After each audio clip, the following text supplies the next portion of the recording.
Welcome in to Three to Hardaway, aka the three-man Jalen Weave, aka the best big three since LeBron D Wade, and Bosh live on YouTube on a Tuesday. We are at 77 subscribers, gentlemen. We're 23 away from that 100 done. So make sure y'all subscribe to the channel, leave us a like, comment, come hop in the live chat. We'll greatly appreciate it. We're also on Apple Podcasts, Google Podcasts, Spotify, anybody podcast. So while you're over there, leave a 5-star review. We'll greatly appreciate that as well. If you don't know who I am the walking bucket, providing instant offense. It's your boy Savage. Up here, we got my guy CJ from San Andreas with his tank top on.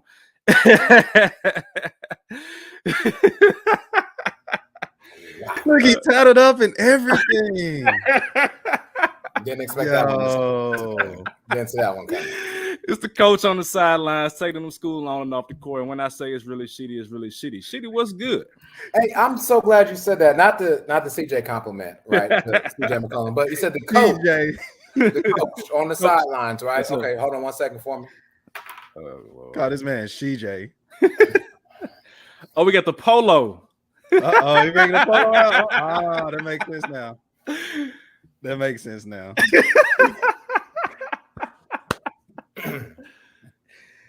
Oh, it makes sense now. Okay. Go ahead and button this up to the top. To the top.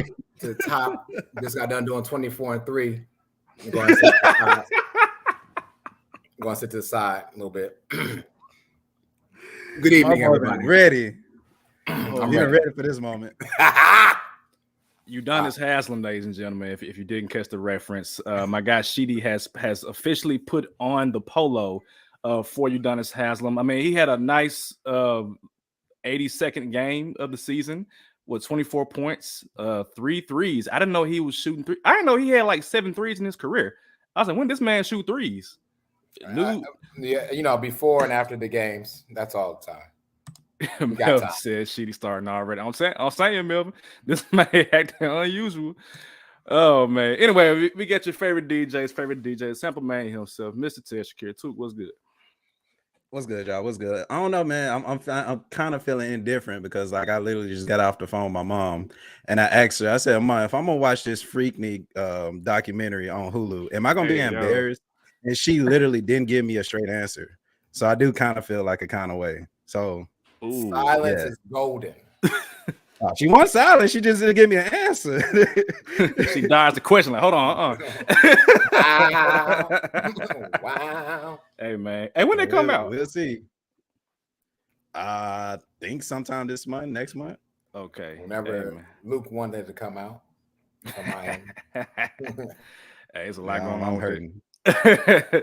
Anyway, we back, y'all. So we didn't get to record on Sunday, obviously, because that was Resurrection Sunday. So obviously everybody got their own thing that they were doing. But we are here on the day of the start of the play-in. And as we're recording right now, the Hawks are, if I'm not mistaken, beating the Miami Heat. She's Miami Heat. So that's going on right now. And then later on, of course, you have the Lakers, Lakers, against the Minnesota Timberwolves. So these predictions or whatever may or may not be true or hold true later on. But either way, I don't think it matters. We're here to talk basketball. So we're going to get right into it. But first, we always get a trivia question from Mr. Ted Shakir. So, Toot, what you got?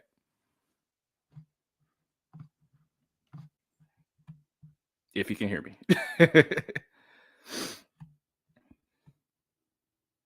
Toot's microphone is muted right now, or he's freezing. I can't tell what's going on. So we might not be able to do a trivia question today. Oh, how embarrassing. You spent all on that mic, and now you can't use it.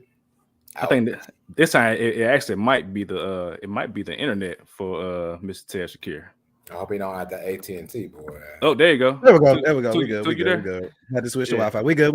My bad, y'all. My bad. All right, so I actually got two of them for us this week. So apparently, of course, everybody know the Michael Jordan shoe movie is out. Make sure y'all go see that. I ain't seen it yet, but if y'all have, let us know. Let us know what y'all think. But I just read that pretty much a week after the shoes that Jordan wore in the second half of Game 2 of the 1998 NBA Finals, they were sold for a record price as far as auctions goes. So I just want to know, curious, y'all throw out a number, how much y'all think they went for? Mind you, this is record-breaking auction numbers. And what year was this? No, this is now, like literally damn near a week or two ago. But the shoes from 98. But the shoes were from 98. He won them in game 2 of the NBA Finals. He had 37 points, 5 rebounds, and 3 assists, no turnovers in that game. I'm gonna say 5. I'm gonna say $500K. Way too low. Damn. Give me $2,375,000. Sheedy, you're like super duper close, bro. Good call. It's $2.2 million. Damn. Ooh, For a pair of sneakers. Wow. Damn. Yeah. What a guess. What did he wear? What did he wear? Was it like the years, like that year's Jordans, or was it maybe the 14s, maybe? That I'm not sure. Because he came out with 85, No. Yeah. 85, 84, one of those. So they had to be like Jordan, let me see, 10, 11, 12, 13. 13. 13. Oh. 13 Brett. Yep. Okay. Of course. Yep. So I had to share that with y'all. Also, let me see. Question number 2. Apparently, y'all favorite center, because he ain't mine, Jokic. He broke the assist record this year, which is with 9.8 assists a game. Can y'all give me who was the previous record holder? For a center? For a center. Gotta be for a big. For a center. Yeah, for a center. Ooh, okay. Thinking about Sabonis? Dad? Arvydas Sabonis? Nope. I feel like somebody in the 60s or 70s. Was it Wilt Chamberlain? Golly, Shitty, come on now. Shitty on fire. He put that damn polo on, and he just different, man. He a student at a game for real. He put that polo on. Hey, man. Hey, guess what he did? He went to go coach, didn't he? Yes, I don't know. And some more type shit. He probably down there and freaked himself. With 100 of them things. Right. Not points. That's it. It was Wilt Chamberlain. He averaged 8.5 assists. The year was 1967-68. Man. Wow. I was right. I'm disappointed. I knew it was 60s and 70s. He had it, I guess. I am disappointed in me, man. This is a record that they did get, but I'm somebody that still don't believe he scored 100 points a game. That's just me. That's another topic for another day. Somebody asked who's our MVP. No. We had the last episode, Lucas. Some of us pick Embiid, some of us pick Joker. I think who's going to win is going to be Joel Embiid. I think this is what it's going to be. They're going to give it to him. But for me personally, I would say the Joker. But yeah. Anyway, speaking of the Joker, the playoffs, all that good stuff. Before we get into that, actually, I just want to know y'all opinion about the Kyle Anderson, Rudy Gobert situation. They played the Pelicans in the last game of the season. They actually were losing at that point, and then as soon as Gobert got thrown out the game, they actually won the game. The Pelicans had a collapse. What is y'all response to what happened? Like, just how would you feel if Kyle Anderson called you a bitch? Because that's what he called Rudy Gobert. Rudy Gobert punched him in the chest, backed up. Kyle Anderson was about that life, ready to go at the 7-footer. And actually, I forgot that Kyle Anderson pushed Gobert. I don't know, it was a year or so ago, 2 years ago, when they played the Jazz in the playoffs for the Grizzlies, and Gobert's on the baseline, and Kyle Anderson just shoved him to the ground, and Gobert flopped in. So this is like a double whammy for Gobert. But just thoughts on Slo-Mo versus Gobert. Here's a pencil. Here's a wall. The writing's on the wall. I'm about to mute you, man. I'm about to mute this man. Hey, man. Just letting you know. Okay. Man. This says Rudy Gobert was traded for no reason and is messing up everything the Timberwolves have to do. Period. Get rid of him. Walker Kessler, by the way, he only put up. We didn't mention him. We didn't mention him last episode for like Rookie of the Year because we didn't have like second, third place. He up there. Yeah, he's literally up there for Rookie of the Year. Should be in the top 3, 4 for sure. Let's say top 5. I'll put you in top 5. The man's averaging 9 and 8. Rudy Gobert this season, and this is without Cat some games. 13 and 11. Okay, congratulations. Shouldn't have got. Get rid of him. Get rid of him. Get rid of Cat. Keep Cat. Those two big scenarios not going to work. It's just not going to work. And the other problem now is Rudy Gobert wasn't liked with the Jazz. Now, who knows how he's liked or proceed with the Timberwolves. We know their coaching is terrible, so he doesn't have a good reign on his players anyway. But Slo-Mo called him out. He should have been called out all season, if you're asking me. You supposed to be defensive player of the year. You supposed to be all these things. You supposed to be worth 5 picks, first rounds. So if I tell you to go get that rebound, you better go get that rebound. If I tell you to block a shot, you better go block the shot. Like, we're in an age where it should be okay for me as a teammate to get in your ass about something. And for you to respond, all right, yeah, you're right, man. Damn, all right, let me get my shit together. Hey, but you better get a rebound too. That's okay. I like that little banter going back and forth. But you ain't going to punch your teammate in the face, Rudy. Your contract status, your next one, if I'm looking here at your contract, going down next time you try to sign with somebody and your trade value. Because ain't nobody paying 5 picks again for you. All it took is one time, though. I mean, he got pretty much, I think he's on his second extended contract, something like that. So he got the money. So he good for the rest of his career, honestly. But I think for me, when I saw that, it was kind of shocking for one, because like I wouldn't expect Slo-Mo to have fought anybody. You know what I'm saying? Somebody throw a punch at Slo-Mo. I'm like, really, what? But at the same time, I do know like Slo-Mo is one of those cool, laid back kind of dudes.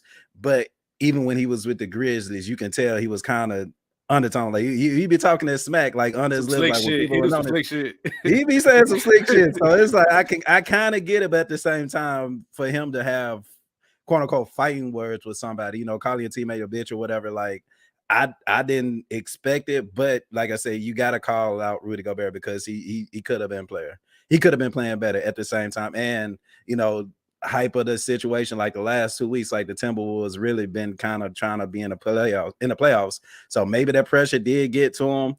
Maybe Kyle is trying to push Rudy to get better. Maybe Rudy is sensitive. I did watch the Draymond Green podcast, and he actually gave a salute to Rudy Gobert for sticking up for himself. Yeah. You 7'3", 300 pounds. I would hope you would do something, at least say something crazy. But you over there punching a teammate. Now you got to go against the Lakers without one but two players who could make, you know, you could have won probably with Rudy Gobert and Jaden McDaniels. Now both of them missing because y'all can't keep y'all attitude in check. So, you know, Lakers, here we go. We ain't starting that mess, y'all. We ain't starting that mess. Here we go. You know, 9 times out of 10, probably going against the Grizzlies. But, you know, just all in all, like I didn't expect it, but at the same time, Rudy Gobert do need to step up because he was traded for 5 picks. Like that's crazy. And then the person that took your role is arguably playing better than you in his first season. It's kind of embarrassing to me. But at the same time, y'all have been the ones that say a trade cat. So it's kind of funny to me to say the right on the wall with trade Rudy Gobert too. So I just think that's pretty funny. The right might be on the wall with that whole franchise, man. That's probably what it is. The Timberwolves ain't been right since they got rid of Kevin Garnett. In terms of like they didn't bring him in, show him love. He felt slighted by the Timberwolves. This has been bad since then. Maybe that's just me. You mentioned the Draymond Green podcast. I have not watched that episode, but I did catch the clip of him saying that he's proud of Rudy Gobert for standing up. I saw that as a shot towards Jordan Poole. Jordan Poole couldn't stand up. He was against the wall getting popped. So is he not proud of Jordan Poole? He just popped Jordan Poole, and Jordan Poole ain't getting no hit back. That's just me. But yeah, man. I for Slo-Mo to I mean, I ain't gonna lie, man. You call me a bitch, I'm gonna punch your ass too. I mean, maybe not in the chest like Gobert did, but in the face or something. We gonna have to do something. But it's more than anything, man. It's in the middle of a game. You ain't got time for this stuff. I mean, we saw it with the Tigers, the Memphis Tigers, where Kendrick Davis versus Malcolm. And Malcolm pushed him in the back, and he was already, had the hurt ankle. I'm like, now it's not the time to be fighting when we playing against the other team. Do that in practice. Do that. Do it in the locker room after the game. Even at halftime, I'm cool with that, but not in the middle of the game. And therefore, Gobert to get out, and the Timberwolves end up winning, and now he's suspended for this game, and I guess until the first round, whenever they make it to the playoffs, if they do. It's going to be funny if the Timberwolves somehow win and get into the play-in, whether that's against the Lakers they win or against the winner of the Thunder and the Pelicans. And you got to say, hey, are we better without Gobert? I don't know. But yeah, you also mentioned McDaniels. That's just stupid, man. That's just dumb to punch the wall, break Amari Stoudemire all over again. Man, like your team needs you, dude. Why? Like you are one of the best perimeter defenders in the game. You might be on the defensive team first or second just because you are that dude on defense. And for you to punch the wall, that just reeks. Again, we said it for I feel like 2 years. This is just bad coaching. This is bad coaching. I don't know how this guy is still the coach of the team at this point. Even if they make the playoffs, they lose in the first round. I'm sure they will. you got to get rid of the coach, man. You got to. It's too much smoke around this. You got to figure something out if you're the Timberwolves. So, any other thoughts about that situation? My bad. No, I said, since we are here, are we keeping Cat or are we keeping Rudy Gobert? Because I told y'all, Cat is the way, but y'all been betting me up and down all season that Rudy Gobert and so here's the thing. Here's the thing. I said a couple weeks ago, Dallas, you need something on defense, and Dallas is like talk about an up situation. That's a good transition right now, honestly, to the next topic of the Dallas Mavericks. But if I'm Dallas, like we have no defense, we have no anchor on defense. And I ain't saying Gobert is a perimeter defender, but he can at least hold down the paint. And for Kyrie and Luka, who I think they'll both be back next year, they are perimeter oriented. So you don't necessarily need the paint unless you're doing like a pick and roll, and you got space within the roll to the basket. Maybe I guess now you got to keep Cat, but it depends on if the Timberwolves want to blow it up. That's what it depends on. And if I'm Ant-Man, I'm like, hey man, I want to win, and he's been playing his ass off. Like this Ant-Man, he had a great year, and he's want to continue to do that. But if you don't have Cat, not as good. Gobert, whatever. There's nothing else around Cat, nothing else around Ant-Man right now. So I think you got to keep Cat. Yeah, unfortunately, I think you're right. You do have to keep Cat. I think the scenario comes here is since we're going to transition to Dallas and we're talking about Dallas, that's perfect. Let's keep it here. Yeah. Rudy Gobert, Christian Wood, make the money work. Because I'm not going to say Jason Kidd. The Mavericks are not using Christian Wood the way that he needs to be used. Christian Wood could thrive in an environment with Ant and learning under the tutelage of Mike Conley and Kyle Anderson as well. So if we're going to go there, I would like that. The reason why I was high on Cat being traded and still am is Cat's value, his contract, what he can do. I mean, what the man just hit like a game-winning 3 in the last week and a half. I mean, I get it. He's still there. He's still worth north of 25, a little south of 30 a season. I get it if he's healthy. And so the question is he okay to switch back to center, so to speak? Can he and Christian Wood coincide with one another? Would be my only thing. But the writing's on the wall. Honestly, if there's a way to get rid of both of them. And I'm being honest. And you get rid of both of them. I've said it already. Send Cat north to Toronto. Bring back a Pascal Siakam and somebody else like that. Try to make this work over the summer so it's better and more fluid for the regular season. Because I like the Mike Conley there. They like him there too. So I'll leave it there because I know we got to transition to the Mavericks. My apologies. Yeah, we can actually go right into it. My next question was what's next for Dallas? And I talked about it a little bit. I do think that Kyrie Irving is going to be back next year because, I mean, they don't have a choice. I mean, I don't think anybody's going to want to trade for Kyrie, primarily because, I mean, he's a malcontent. I talked about it a little bit on Damian Adams' podcast yesterday, I guess. And that's it. Like, you're going to have to figure out how to make it work. And I think the situation is still fixable. I mean, Luka and Kyrie are too good of players for it to not work. What Mark Cuban's going to have to do is draft well, bring in good role players. I mean, he had role players with Dorian Finney-Smith and Spencer Dinwiddie. You had these guys there. Just find some new ones.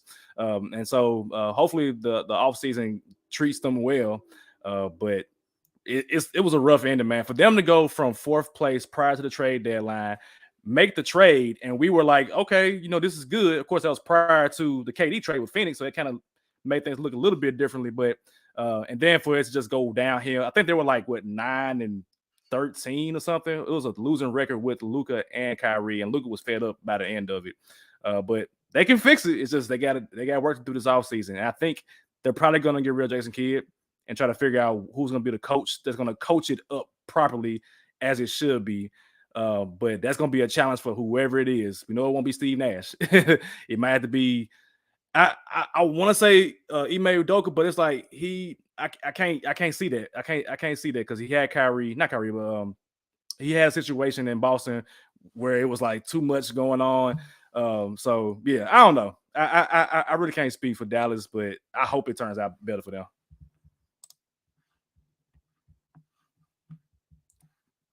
Luka like don't want to play basketball. So, see, you had some. My fault. No, I was talking Nate. Go ahead, too. Okay. Yeah, Oh, okay. Jason Kidd made the comment last week talking about a lot of people won't be back. Hope you look in the mirror, buddy. Like, he might be in there. Hope you look in the mirror, buddy. Like, you not coming back.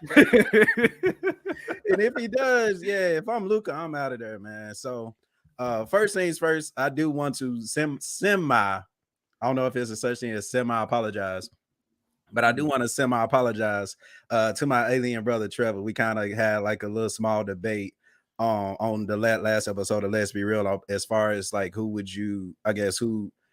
at fault, you know what I'm saying, for the Mavericks exploding like this. And he brought up Mark Cuban, and I tried to make the case of Mark Cuban, you know, actually having the pieces, bringing the pieces to Dallas. Like I said, from top to bottom, I've argued that this Mavericks team is better than last season, even when you bring in a Kyrie Irving. So he kind of got on Mark Cuban, and I kind of went to his defense, only for Mark Cuban to be like, for the last 2 games, Luka, Kyrie, y'all send y'all asses down. So my bad, Trevor. To that point, you know, you got me, brother. You got me. But if I'm Kyrie Irving Savage, I'm not coming back. You know what I'm saying? When we talked about it, bro, like I've literally just sat here and watched Kyrie in close games. In last 2 minutes, Kyrie literally just sitting in the corner. I've never seen Kyrie, one of the better closers in the NBA, just sit there literally for 2 minutes in a row, back-to-back games, not touch the ball. That's an issue for me. Yeah. Now, Luka, we recognize that he's gonna close for you, but we're still at the same time when you got somebody of Kyrie Irving talent and ability to score in late game situations, and he just chilling in the corner. That's an issue for me.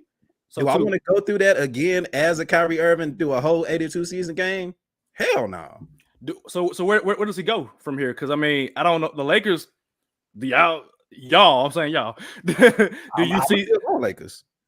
You said Lakers? I think at this point, Kyrie Irving, and some it's to his fault, some it may not be to his fault, but I think his value has dropped so low that remember when, you know, a couple years ago when James Harden was traded from the Rockets, I told y'all you did his value so low. Oh, his James Harden, his MVP. His value has dropped so low that they could have done what they did to trade him to Brooklyn. And it happened. True. So with the media, with the business of basketball, I think that Kyrie Irving, as spectacular as he is, he's one of my favorite players, so I wouldn't dare disrespect him. But at the same time, when you're dealing with the business of basketball, you can probably get away with trading D'Angelo Russell and maybe another player or two for Kyrie Irving. So Lakers my number one. And I told y'all that the NBA was going to cheat for the Lakers anyway this season. Did I not say that? 3 months ago. I guess the other 4, because you know I know I'm to do a 5. I have to, you know, kind of go into it over the summer and think about that. But right now, Lakers is definitely on Kyrie watch. Man. No, let's first address Dallas, Texas as a whole. Dallas's issue is owners, whether it's Jerry Jones or Mark Cuban. You will know, huh? As a Cowboys fan. Unfortunately, for years. Okay. So if I'm anything, I am actually on the phone. I'm Ime. You can bring your wife, your mistress, anybody you want to Dallas, and we'll take care of it from there.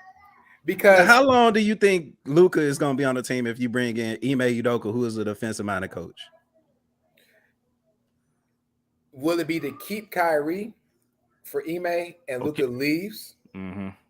And you replace, because Luka's talent value, he's going to be first or second team All NBA, probably first team All NBA.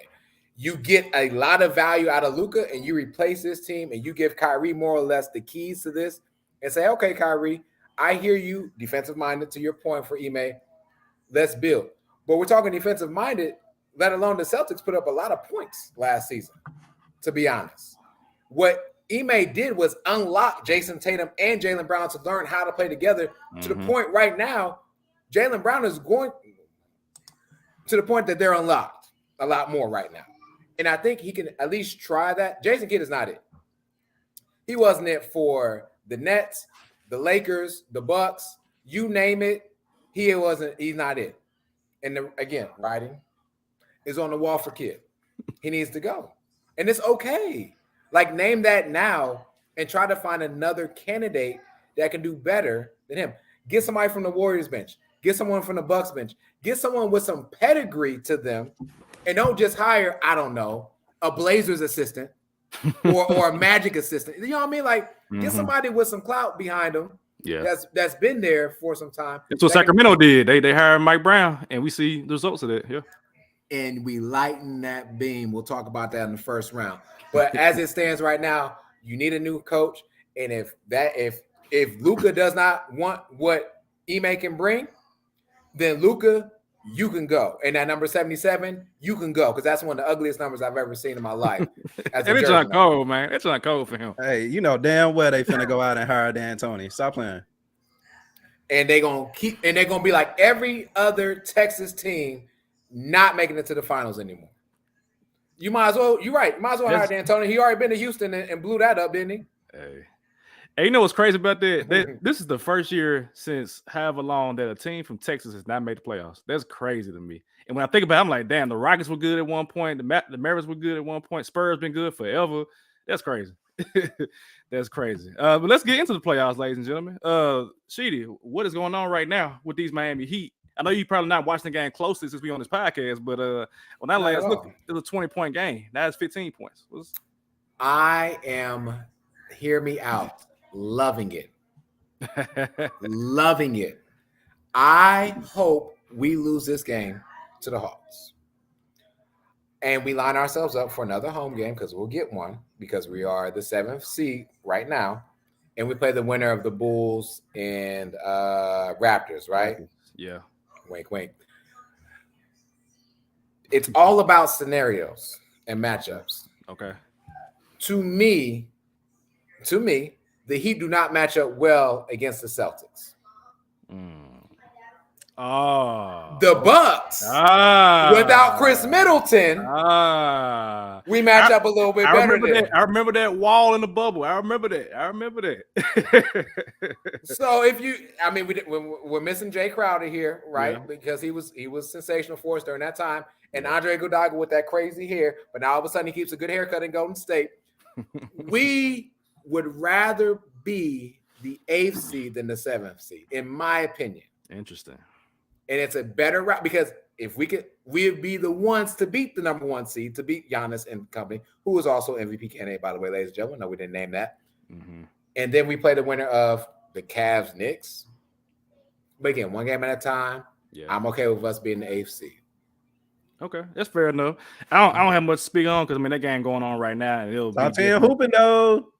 Top 10 hooping though. My boy got 19. Get his value up. My boy got 19 off the bench, man. Stop playing with top 10 Lowry, bro. He playing like top 10 Lowry right now, even though they losing. My boy got 19. I give him top 10, but they getting a top 10 ass whooping right now by 15.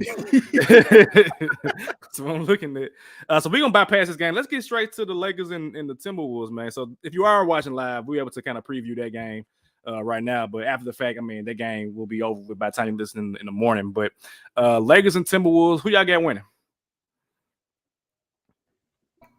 Oh, sorry. Repeat that again. Go. What was it? What's the question? Lakers and Wolves, who y'all got winning?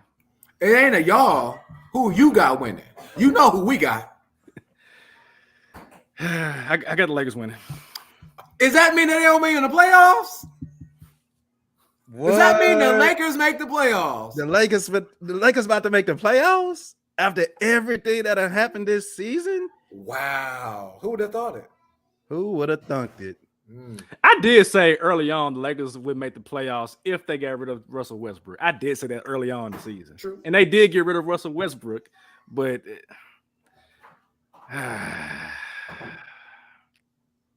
I'm not talking, y'all. I made my pick. Y'all go ahead. I'm not talking no more. No, you heard our pick. We said our pick for 3 months for the last couple months. I hope. So here's the thing, because we talk about the Grizzlies, all that type of stuff. I want the Grizzlies to play the Lakers because Grizzlies fans are scared of the Lakers. I'm not, because I don't believe in that trash. But for me and the purpose of this podcast, I would love for the Lakers to not only lose this game, but lose the next game to whoever it may be. Because Lord knows, if they don't make the playoffs, I will be on this podcast with my whole black ass out. I promise you I will be. So they better win tonight. They better win tonight. You can't say stuff like that, bro. Your black card gone. Why not? You and Shitty black card gone. You can't say your black ass no more. Your black ass ain't got a black card. Y'all black asses, my bad. Y'all black asses ain't got black cards. Hey, so you gotta chill with that. Hey man. First of all, salute to the ladies of LSU. Salute to them. Mm-hmm. But I did say that Caitlin Clark then was gonna win. So I will have my black card temporarily revoked for the next 24 hours. So I'll just say my ass, not my black ass. There you go. There you go.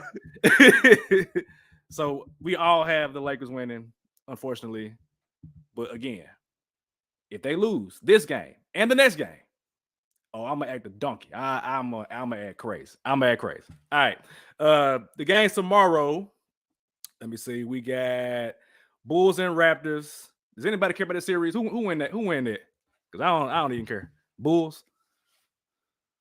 But shouldn't you have the Bulls? Didn't you say the Bulls gonna make the playoffs? I did. Come on, man. Didn't you set up for the Bulls? So Bulls, I just think that the Raptors, I mean, nobody care about the Eastern Conference play-in because it's a foregone conclusion. We heard you. We heard you. We did. Lamar Green or Draymond Odom, whatever one you want to go by. Lamar Green. But personally, I'm curious about this Thunder and Pelicans matchup, primarily because the Thunder, the youngest team in the NBA, Shai Gilgeous is going to be, I think, third team All NBA. He should be because he had a 7-point increase in his point total, and he still clutches hell in the fourth quarter. Is there any chance the Thunder win this game against the Pelicans? Yes, there is. There is definitely a possibility. There is hope. There is a way for this to happen. I think one thing, and I'll try to resort back to this a lot as frequently as I can, when you have one person that can buy in defensively for your team, and you can necessarily try to find a way to cut the head off the snake, then you got a chance. And you're not even talking like Lou Dort is not the scorer, right? To your point, SGA is the scorer. So if you tell Lou Dort, I need you to lock up on BI, and somebody else lock up on CJ, they got a chance. Now the problem comes, and we all know, JV can probably pound you for about 17 to 20, right? And they got them lengthy players on the wings. Everybody 6'8", 6'9". Easy.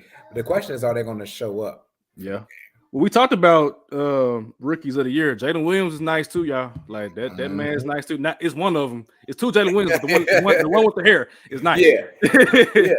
And so I listen. You asked me, if it's not impossible for the Thunder to win? I think it's a better chance that they do win than people are putting it out there. Am I saying that they're going to win? Come right back to me after I hear from two. Okay. However, I believe their chances of winning is much greater than what people perceive it to be. Because again, it's just one game. One game, yep. It's one game. Did we not just watch Florida Atlantic go through? Did we not watch all these other games go through for one game to see what happens? My fault too. You good, bro? I was actually just looking up when the Thunder and the Pelicans played each other. And the last time that they played was not too long ago, March 11th, and the Thunder whooped the Pelicans' ass, 110-96. And so for us to ask, even though it is just one game, literally, I come back to say it's one game. Yeah. If it's a close one, y'all know how I've been feeling about SGA in the fourth quarter, and Jose Alvarado ain't playing. Oh, I know that. It's news to me. I know that he's not playing. And Larry Nance is doubtful, and we know the guy that's normally not playing ain't gonna play. So that's three key pieces that's not gonna be on the court. So when you ask, do they have a chance? Absolutely. And like I said, if it's close, you got BI on the floor, you got CJ on the floor, you got my guy SGA on the floor. Who gonna get it done? I think the Pelicans still get enough to get it done though, because there are other guys with Herbert Jones and Trey Murphy shooting the hell out their rock. It can get ugly, but at the same time, we don't know the name. We don't know a lot of the names on the Thunder team, but yet they're capable of putting up 110, 120 just like that. So the answer to your question, do they got a chance? Absolutely. Will they beat the Pelicans? I'm gonna roll with the Pelicans, even though y'all know I love my boy SGA and expect him to put on the show. For sure. I had the Pelicans winning as well. I think this is a good opportunity for the Thunder to get the experience, and then you get in Chet next year, who gonna provide rim protection, and then whoever the draft pick gonna be for this year. They've been drafting hella well these past few years, man. Like we sleeping on them, not us, but like as a NBA fandom, sleeping on the Thunder. I think I wouldn't be surprised if they snuck and won this game though, because like I said, they've been playing really good basketball lately. They give people trouble. They just do. They're annoying as hell. All right, that's it. I'm calling it. You've convinced me. Let's go Thunder. Thunder up. Okay, well, there you go. We got 2 for the Pelicans, 1 for the Thunder. Okay. I'd be curious to see about that. Sorry, Damien. So let's get into the actual the real playoffs, the ones that are actually in the playoffs. Because does anybody think that a 7 or an 8 is beating a 1 or a 2, regardless of what team is? Any of the 7 or 8 matchups. So, like, if the Lakers get in, whoever else get in, are they beating Milwaukee, Boston, Denver, or Memphis? Speak now, forever hold your peace. Let me hear about it then. Okay, we want to start West. The Lakers. West. Let's do West. The Lakers will win in 6 against the Grizzlies. Woo! You heard it here first. You heard it here first. Toot, what you get? So. Y'all know how I've been feeling all season about Ja Morant and the Memphis Grizzlies being able to close games. I literally said on this podcast a month ago, do not let it be a situation for us to have to pick the Grizzlies or the Lakers. Why? Because the Lakers got 2 closers and the Grizzlies have, in my opinion, 0. I got in an argument. One of my guy Ray, shout out to Ray, this weekend about Ja Morant's a closer. Ja Morant says, just watch. If the Grizzlies and the Lakers go against each other, it's gonna be a matchup in hell. They got us in height. I'm worried. I'm worried. At the same time, if the Lakers go against the Nuggets, I got the Lakers being the Nuggets. Wow. So you got them going the second round regardless then? Yeah. Okay. I do. It's a strong chance. I didn't make them plan. I didn't have them in the playoffs just for a reason. If you look at this roster, honestly, I think it's better than the roster that won the play-in tournament. Believe it or not, it's debatable, but I think that you can make a case. I can make the case that this roster is better. With that being said, how do we really still trust the Nuggets? Definitely can make a turn. We can talk about Boston for sure, but do we actually? Is not a closer. Baby been working. Keyword, Candy, been working. We need one now. Is Jaren not that closer though? Because Jaren been playing his ass off lately, man. Jaren been playing his ass off, but he got to deal with Anthony Davis. Now against Anthony Davis, I was just about to say that. Yeah, hey, y'all know me with AD. Hey, no complaints. Is he guarding AD? And I can't wait to talk about, I hate I missed the starting 5 yesterday, but you talk about the Grizzlies who just signed David Lofton Jr., who Jr. get your money. I ain't mad, but it's playoff time. That was a huge mistake. You go out and get a veteran that you can plug in for 10, 12 minutes. You said Dwight Howard on Twitter, I think. Dwight Howard for sure. Easily 10 to 15 minutes on this Grizz team. Come on, man. DeMarcus Cousins. Come on, man. Even a Tristan Thompson just for 10 minutes. Now you sign a rookie who balled his ass off, broke a rookie record last game, which is outstanding. Good job. But you talking about the playoffs, and we finna have to deal with a pissed off LeBron James who's trying to put a stamp on this season. Mind you, he did break the season's the scoring record this season. He got help. You know what I'm saying? AD pissed off. He trying to ball. So it's like all these things happening for the Lakers. They're a 7 seed, whatever, cool. But top to bottom, they got closers. I'm taking the Lakers. Because it would have been a good play. Just 10 minutes. And we talked about this around the trade deadline. I said even after we talked about this, even after the trade deadline, even the waivers, you can still go and sign these players and get them ready for the playoffs, get them ready for the regular season. Go get DeMarcus Cousins, Dwight Howard dropping 40 points. Hassan Whiteside was just dropping somebody off the other day too. Like there's so many. There is talent, but the talent has to understand. To your point, too, you're coming in on a very much supported role. We need you to give me a strong 6 to 7 in the first half, a strong 3 to 4 in the second half. That's it. And this is your role. And know your role and shut your mouth.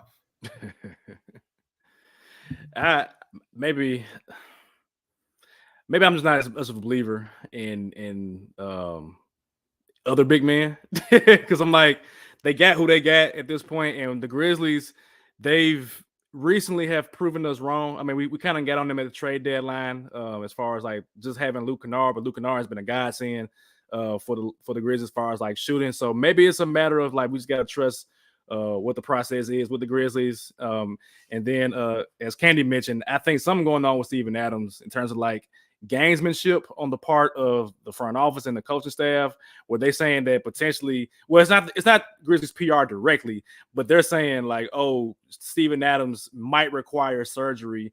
And yeah, I see this man out here shooting free throws and warming up, taking shots. I'm like, what does that mean? Like, if I hear might need surgery, sit your ass down somewhere. I don't need no mistakes. We saw Kevin Durant slip and fall on the court. Like, if that's the case, I don't need doing anything because I don't want nothing worse to happen. Before we continue with the Grizzlies, another big reason why the Grizzlies lose in the first round to the Lakers is another big that we have yet to discuss. His name is Brandon Clark. That man showed out immensely for us last season during the playoffs. He earned a bag for what he did. He again knew his role and shut his mouth. And when Steven Adams was not there to provide, Brandon Clark was. Yeah. And now we're without Brandon Clark. I don't give a darn what Steven Adams is going to be able to do because he's not in the shape that he could be in right now. So to me, yes, when the Lakers line up to play the Grizzlies, ladies and gentlemen, sew them up in 6. Grizzlies need to find something new next season. Oof. Yeah, I don't like what the Grizzlies are doing with this smoke screen Steven Adams saying. Like, what literally is going on? Like, you talking about still last year in the playoffs, he was a non-factor. So are we as Grizz fans gonna be ecstatic when he returns? Especially when he played a game in I don't know how long. Come on, y'all. Come on, wake up. Wake up. Yeah, it's tough with them. But I feel like with him being out, I'm saying out because I don't think he's gonna play. I think he's just out. With him being out, I think the Grizzlies go into the playoffs with the mindset of like, okay, we know we ain't got Steve-O. We just got to roll what we got and figure out the game plan from there. Whereas last year, with it being a series, the dynamic changed mid-series, which hurt them because they couldn't react to it fast enough. So going into it, they know, all right, we know what we got. Let's just rock and roll with it from there. But let's get right into since that's the only team that y'all think will beat a 1 or 2 seed. I do want to ask you this one, Savage, because we did. You talked about the Timberwolves competing against the Grizzlies last season, and you felt like they could have beat them in the playoffs last season. Yeah, I felt like still to this day, once Rudy Gobert come back, getting Rudy was literally a move for the Grizzlies to lose, for them to beat the Grizzlies, and you getting Slo-Mo. I think regardless of what had happened in the last couple of days, I think if you focus in, that team could be a problem against the Grizzlies as well. So that you say.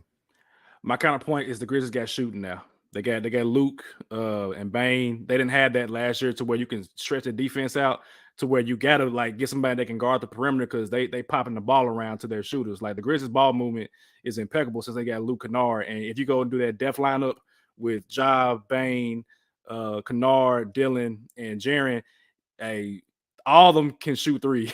I mean, Dylan Brooks been shooting better this year. Like he shot like 36%, I think. Like he's shooting better this year. So all of them can shoot threes, and that's going to take Rudy Gobert out of the game, which puts you back where you want to be, and you can put Jaren in the post to put work on Cat or whoever else is guarding him. So I think they both made counter punches to each other, and I think it still be an annoying series for the Grizzlies because nobody can guard Ant-Man. Dillon, Desmond, Kennard, nobody can guard Ant-Man. It just is what it is. But I still think the Grizzlies would win that series in like 5-6 games, I think. Yeah, and the other part is I think the Heat have somewhat of a chance against the Bucks. Okay. Not the Celtics. Celtics are going to take care of the Hawks. This is my opinion. Yeah. But I think the Heat against the Bucks is a much better series and can really mean something, especially with not knowing what's going on with Chris Middleton. Yeah, I actually think Milton is done. I think, like I said it all year, and even beyond just this podcast, I've always said, if you are an all-star caliber player into the later part of your career, you're still going to show flashes of who you were at that in your previous years. Man, look no further than Derrick Rose when he had 50 points with the Timberwolves. Like he wasn't Derrick Rose from Chicago, but he still was able to turn up for that one game, for that one night. And in this case, like, yeah, I don't. But I want to go ahead and get into the next series. So that's the only one we think that's going to be an upset. But I kind of want to talk about this this Suns and Clippers matchup. I want to know Tuke's thoughts, because I think I got Suns winning in 7 games. But I just want to know Tuke's thoughts, since he went to another game the other day and nobody played. It still ain't Kevin Durant. Hey, Kevin. I'm Tevin. Nice to meet you, buddy. One of your biggest fans. I'd love to go and see you in the Suns game, but, 0-2, it is what it is. Get 7 games. Nah, hell no. Especially so not 7, is 6 then? Maybe. Wow. And you got to understand, like, the Clippers played to their best potential against the role players of the Suns. That's what I saw when I did go. And people was like, whatever people can say, Kawhi literally played the entire fourth quarter. So I'm not trying to hear they didn't try to win. No. They barely won against the Suns role players. Meanwhile, once the Suns starters do come back, they still ain't lost a game yet with Kevin Durant. So 7 games? Nah. Give me 5. So you disrespecting Kawhi Leonard then? Because I'm not disrespecting Kawhi Leonard. I'm disrespecting everybody around Kawhi Leonard. I don't know, man. That's what I'm disrespecting. We know Kawhi's a robot, and he finds some kind of way to make it annoying. I mean, last time we saw Kawhi Leonard versus Kevin Durant, it was Warriors and was it Spurs? And we saw what happened once Kawhi got hurt. They were smacking that ass. Warriors Raptors. And you forgot my guy went down. He was kicking Kawhi's ass. I'm thinking about Spurs, my bad. But you're right. When Kevin Durant was healthy, he came on a bum Achilles and gave Kawhi 3 for 3 off of 3. He did. He's kicking Kawhi black ass. We can call it the Kawhi or robotic ass, whatever we want to call it, whatever we want to do. But ain't Kawhi stopping Kevin Durant. No. And I can't wait. I've been waiting all year for this playoffs, and I'm happy that Kevin Durant is in a happy, good situation, I guess, because now he get to show every one of y'all too, that said that he wasn't the best player in the game, that, I'm Kevin Durant. Y'all know my freaking name, and I am the best player in the game. I'm ready. 5 games. One thing I will say for Kevin Durant's purposes, he has a great coach. Like that moment with him on the sideline with Kevin Durant, just telling him like lock in, like let's keep going. Like that is exactly what Kevin Durant wants to be coached. Like we know that, and so for him to have Alvin Gentry as a good coach, I think that does help. And I mentioned that on the Real Deal with Damian Adams. I was like, the coaching matchup I think favors Alvin Gentry because he has better players and he's a good coach. Better players, good coach, you probably gonna win. By Alvin Gentry, ladies and gentlemen, means Monty Williams. I said not all black men look the same. All black man, my bad. You so racist, man. Black card, 48 hours. 48 hours. Gotta get mine back. No, Alvin Gentry. You good, Sheedy? You know what's crazy? I said Alvin Gentry on the Real Deal as well too. I don't know why I keep thinking Alvin Gentry. I'm thinking Monty Williams. My bad, ladies and gentlemen. My bad. Yeah. It's 7 o'clock, 8 o'clock on a Tuesday. I'm tired. I worked all day, but y'all know what I mean. Go ahead though. So I'm gonna keep going back to what I said at the beginning of the season. Kevin Durant is not forgetting what happened to him in the last playoffs. This is going to be a Kevin Durant, to Tuke's point, that has never been seen yet. I'm not calling him the best player in the world, but I am going to say anything less. Well, let me say this. Anything more than the Suns playing 6 games in that first round is disgraceful. Mm-hmm. They need to get the Clippers up out of there in 5. I am in agreement with 5.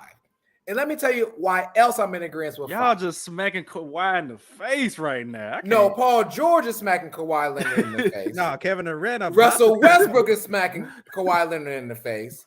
Terrence Mann is smacking Kawhi Leonard in the face. And Bones Highland, who doesn't even know if he even wants to play for the Clippers, is smacking him. He tripping. Okay? So you have all that going on. And let me tell you, the oldest person in the world, Father Time, came and blessed the Suns already. How did he bless the Suns already? He already got the injuries out the way.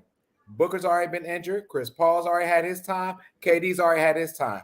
And even if Chris Paul falls and gets another cane, there's enough support around KD that's going to be good enough for him. If I can see him take that Nets team that he took to the brink against Giannis with the big toe, he for damn sure going to wrap up them Clippers in 5, baby. 5, man. 5. He remembers getting swept in the playoffs last season. 5, no. 5. Ty Lue, 5? Yeah, Don't make me stutter and go to 4. We got 5 on it. Suns and 4. 5. Suns and 4. Oh my God. I'm telling you, it's not going past 5. Kevin Durant KD is the locked in. first player in NBA history to average 55, 40, and 90 in a season. 55. That means inside he's shooting just as better inside the paint as y'all got Giannis. Whatever. Giannis ain't shooting 40% from 3.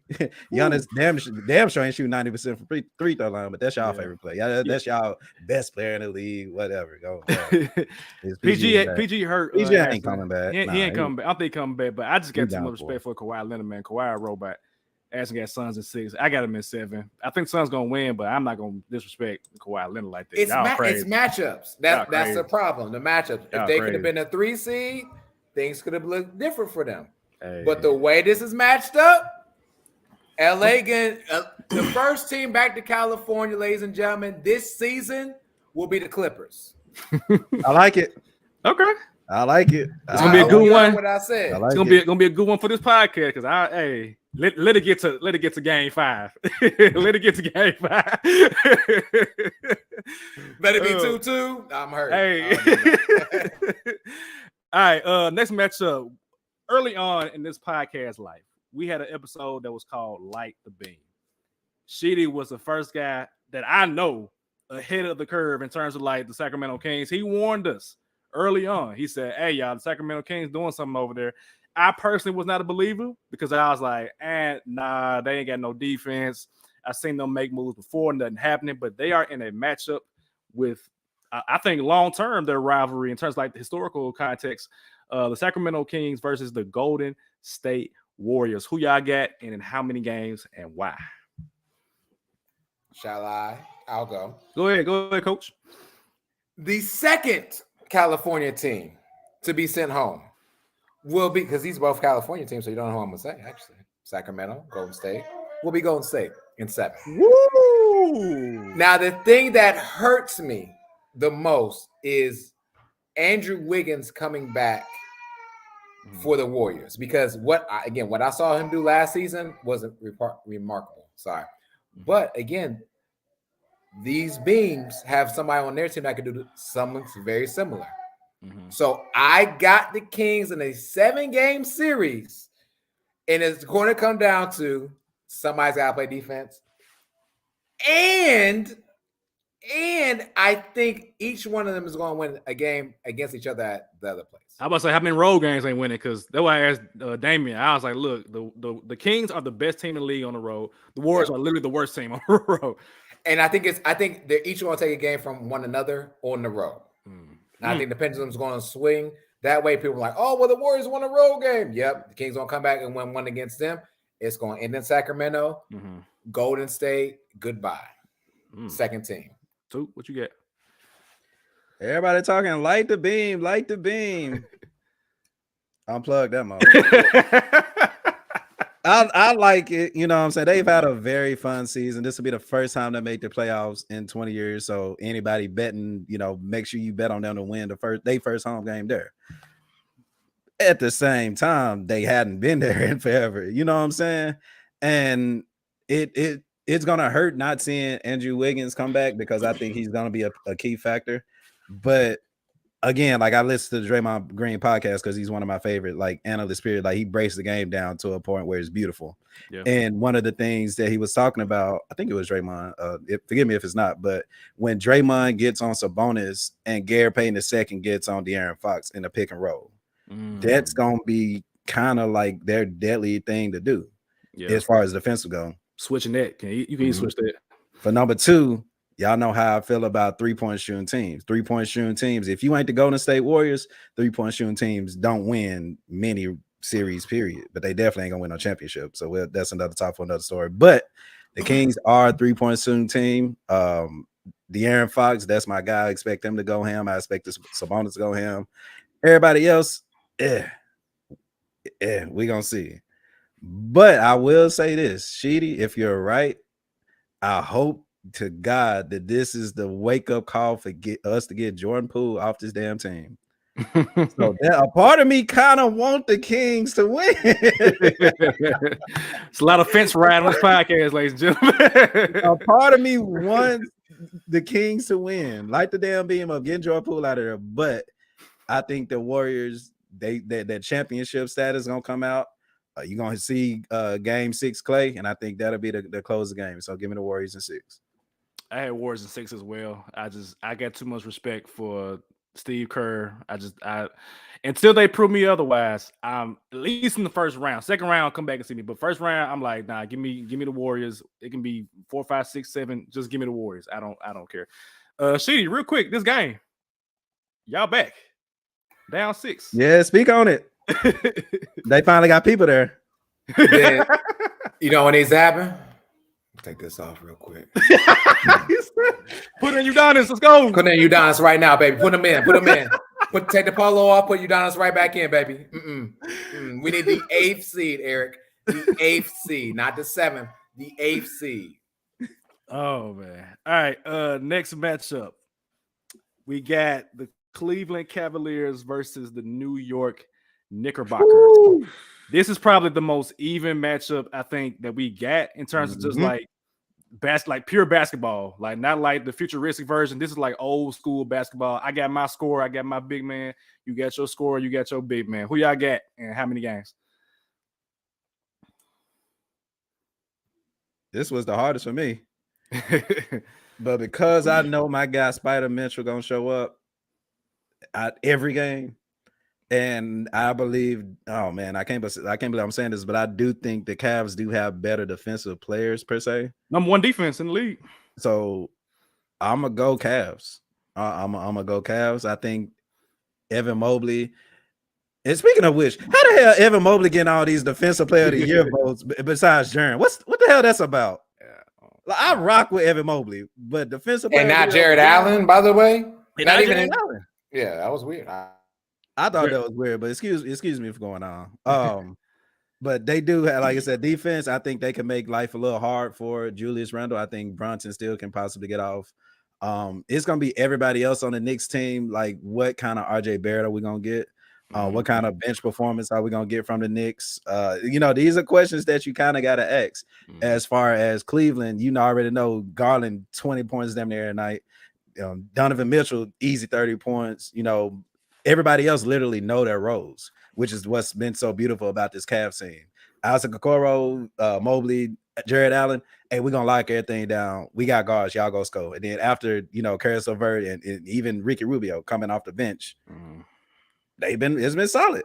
So give me the Cavs. I can go 7. I'll go 7, either 6 or 7. Yeah, man, Julius Randle needs help. Because the 2 bigs that he has to go against, Mitchell Robinson ain't providing no help that way for him. So I completely agree.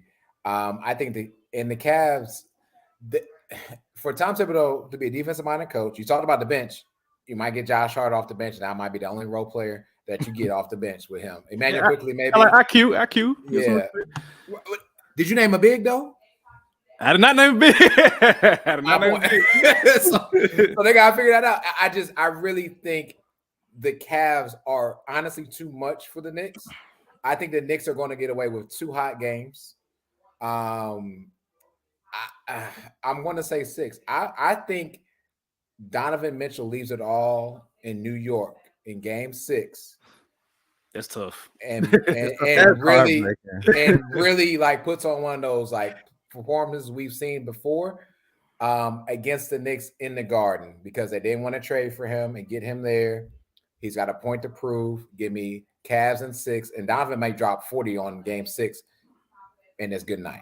That's tough. I don't watch First Take, but I love to watch First Take just to see how Stephen A. responds. I would I pick and choose when I watch those shows because I want to see the hilarity that comes from Stephen A.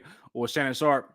That's the only time I'll choose. So, what? I'm find this segment on YouTube and I'm gonna watch it. If the Knicks lose to Donovan Mitchell, I am locked in. I am locked in. That being said, I actually got the Knicks winning. I got the Knicks in 7. I just feel like Thibodeau is gonna figure something out on defense to hold down, at least to contain Spider. You can't stop him because that man, when he gets going, it's like a faucet that can't be cut off. Like he just knows how to do it.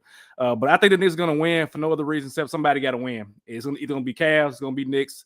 I got Knicks in 7. If they lose in 6 or 7, I'm not surprised. It's an even matchup. But I just want to see the Knicks be successful, man. I want to see them get back to their winning ways. It's been too long since Carmelo, and even before that, like Allen Houston and Larry Johnson and them. So let me get the Knicks, man.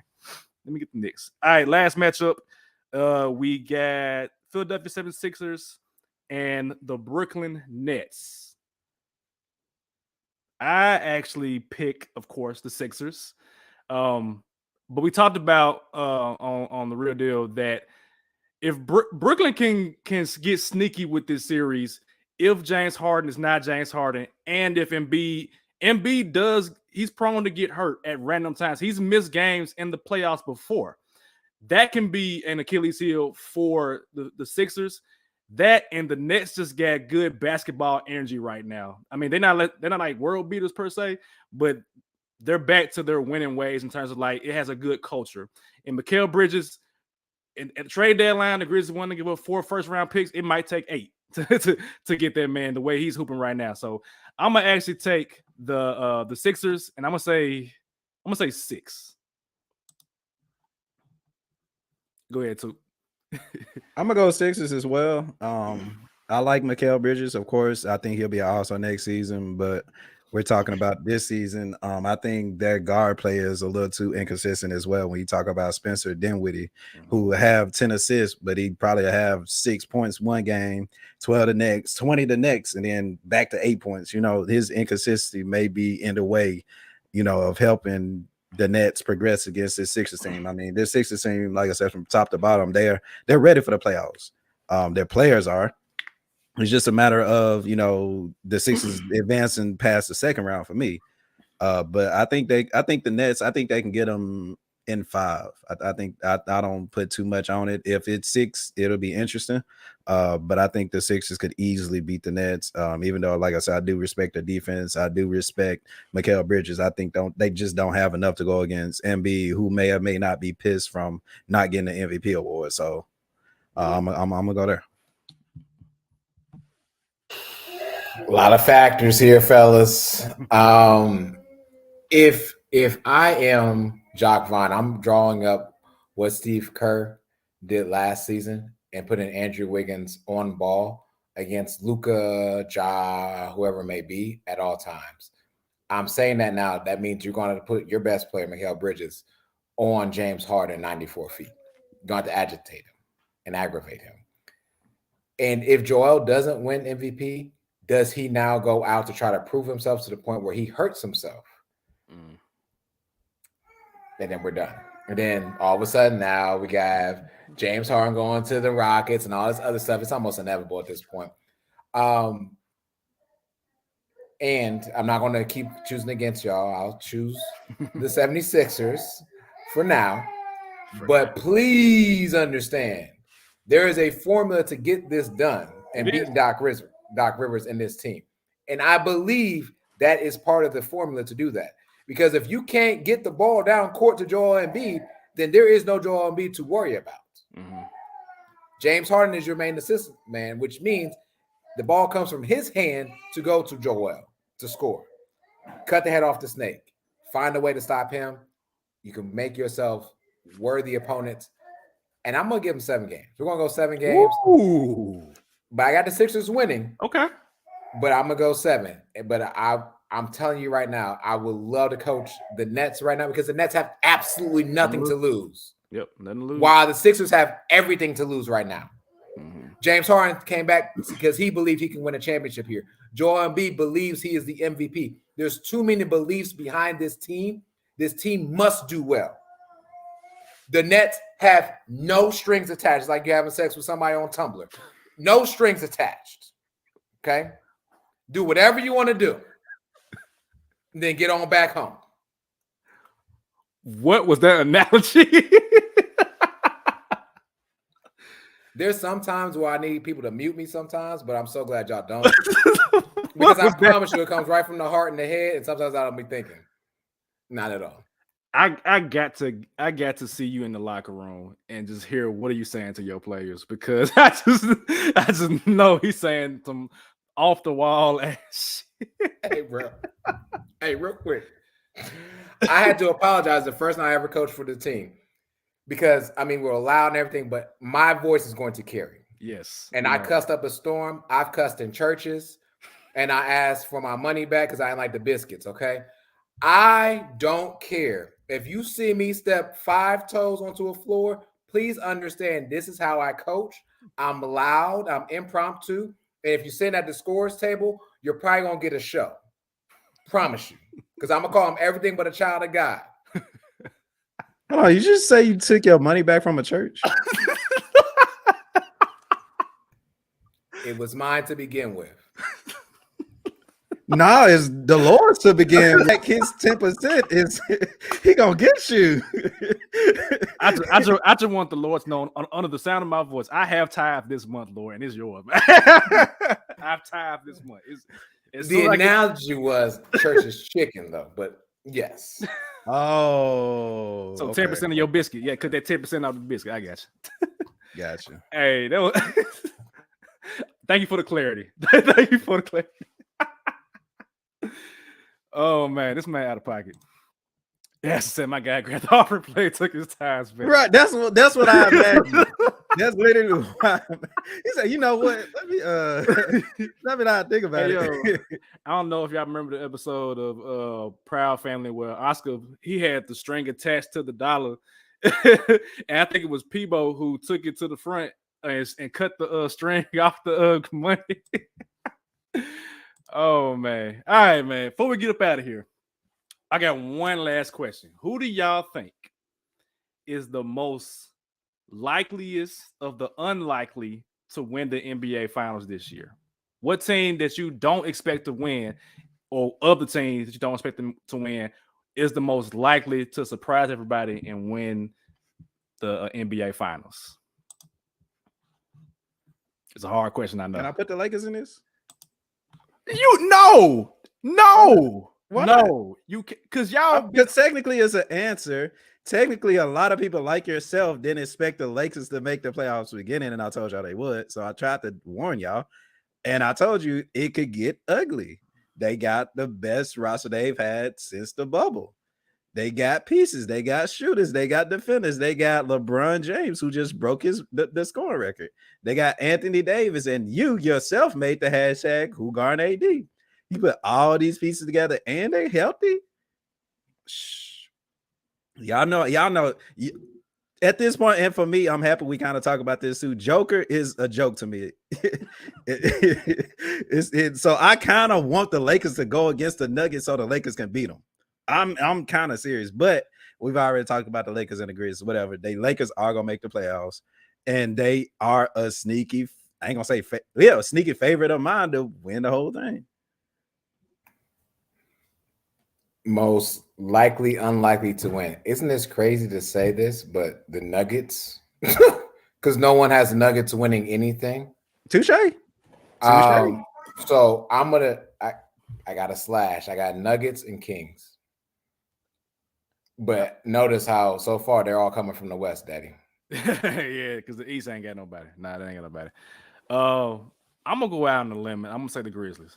I don't have them in the finals just because I think it's too much injuries. I think at some point they're gonna be exposed for something, whether that's like the rebounding or the lack of being able to close or whatever it is. I'm gonna say the Grizzlies because I feel like they might be able. If they do win, it's because something significant happened. Jaren Jackson Jr. turned into an all-world player. I mean, he's all NBA this year. I think he is.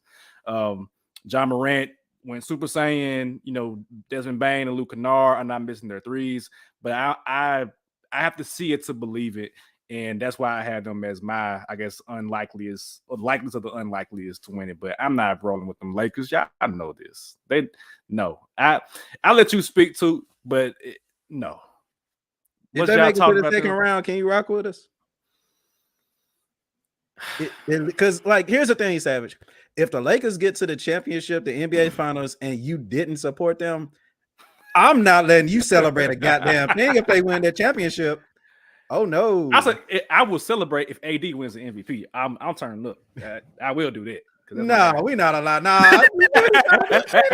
no, it's all or nothing. Right? You literally see. Hold on, man. If Tevin can fool with Kevin Durant wherever he go, Brooklyn, Golden State, Thunder, Phoenix, I can fool with AD. Right? No. You good point. No, good point.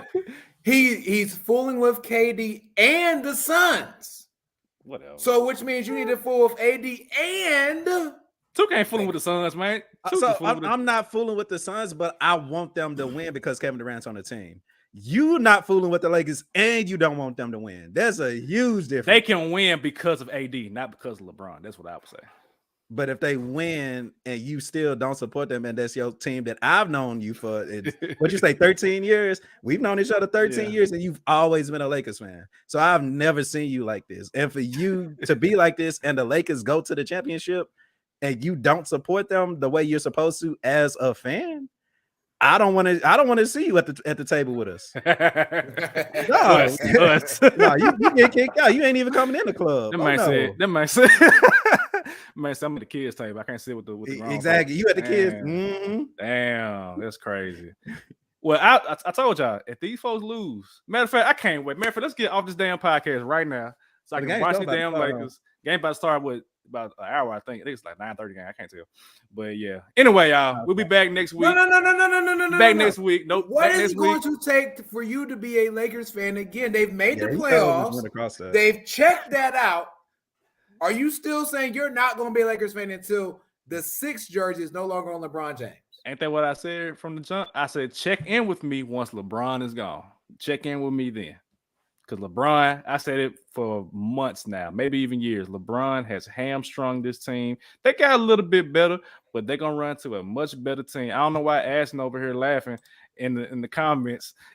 He waiting on LeBron. You damn right. I'm ready for him to get up out of there because he be hamstringing this team. So anyway, you wasn't waiting on LeBron in the play-in and when the bubble. Man, that was after Kobe. Man, Kobe died. I'm like, hey man, I'm in my feelings for the Lakers. Just win the championship. They did. AD played a big part of that. Don't forget. So yeah, that's it. But since then, I was like, nah. Even before that, if you go back and look at my Twitter, because we love receipts over here at I love them and through the Hardaway. You can go look when I bounced out of Lakers fandom prior to Kobe's death. I said I'm out here looking for new teams. I said the Grizzlies was an option, the Nets was an option, the Knicks was an option. I said this. I can go find it. And I said I'm committing to the Grizzlies. Please respect my decision as if I was committing to a college. That's what I did. To the Knicks as well. I've heard that. It was on my list, my short list, but the transfer portal is a thing. I might try. He involved in that every season. Penny Hardaway would love him, wouldn't he? Hey, Penny, I'm a 6'3", 6'4" wing player. I can knock down 3 plays of defense. Hey, you need some. I still got college eligibility, man. Let's do it. Yeah, Lamar Green, if you would. Anyway, as I was saying, we done for the week. Come back next week. We'll see how the playoffs look. And they start, Saturday? The official playoffs start Saturday and Sunday. So we'll be on at the same time as some games on Sunday. But we're going to check in and see how the game's looking. We are doing it Sunday, right, y'all? Can't remember if we're going to do something crazy. But Sunday, be back to our usual time. Stay safe. Be blessed. Peace.